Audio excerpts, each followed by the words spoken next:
Et à 7h19 sur Europe 1, Dimitri Pavlenko, place à l'édito Éco.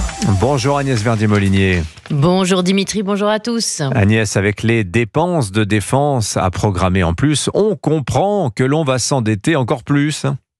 Et oui Dimitri, et les marchés ne s'y trompent pas. Les taux montent sur les dettes en Europe. Hier, le taux de la dette à 10 ans de la France était à 3,49 et celui de l'Allemagne à 2,82. Pour l'instant, l'écart entre le taux allemand et le taux français reste stable, mais il faut s'attendre à ce que cela bouge. Pourquoi ? Parce que les pays d'Europe vont se mettre de concert, tous en même temps, à emprunter plus pour financer leur effort de réarmement.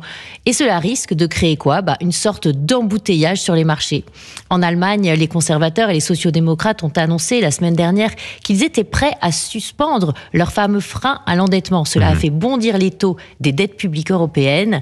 Et nous étions, pour la France, au taux le plus haut atteint depuis novembre 2011 au 6 mars. Et la crise, vous vous en souvenez, en novembre 2011, c'était la crise des dettes souveraines. Information de dernière minute qui nous vient d'Allemagne, les écologistes. Alors, ils ne sont pas du tout d'accord pour lever ce frein à l'endettement. C'est donc pas fait pour Friedrich Merz. Mais on en parlera une autre fois. Mais revenons à la dette française. Le pronostic assez clair, Agnès, c'est qu'elle va coûter de plus en plus cher. Et oui, le coût annuel de la dette est prévu à 59 milliards d'euros cette année et devrait, selon la prévision de Bercy, atteindre les 90 milliards d'euros en 2027. On peut d'ores et déjà dire que ce sera plus, Dimitri. Quand on pense qu'on se pose 1000 questions pour arriver à atteindre les 100 milliards de dépenses en défense en 2030 et qu'on se demande comment faire, alors qu'on sera largement à 100 milliards de dépenses de coût de la dette en 2030, on comprend que notre niveau d'endettement commence à faire très très mal. Alors, il y a aussi cette piste de flécher une partie de l'argent du livret A vers la défense. Vous pensez, Agnès, que ça ne réduira pas le coût annuel de la dette ?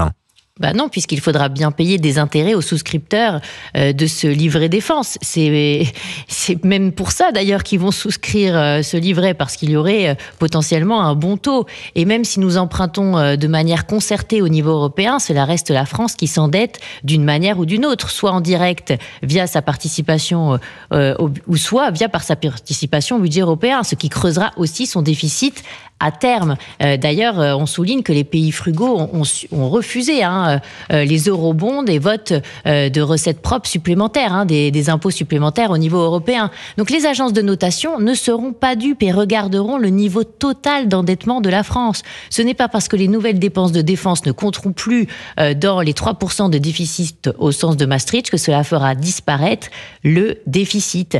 Et il faut souligner aussi, Dimitri, qu'on emprunte beaucoup auprès d'étrangers. Donc on est beaucoup plus fragile par rapport aux taux qui peuvent monter sur les marchés. Donc le coût de la dette française n'a pas fini de monter. Et malheureusement, signature Europe 1, Agnès Verdier-Molinier. Merci Agnès. Merci Dimitri. C'était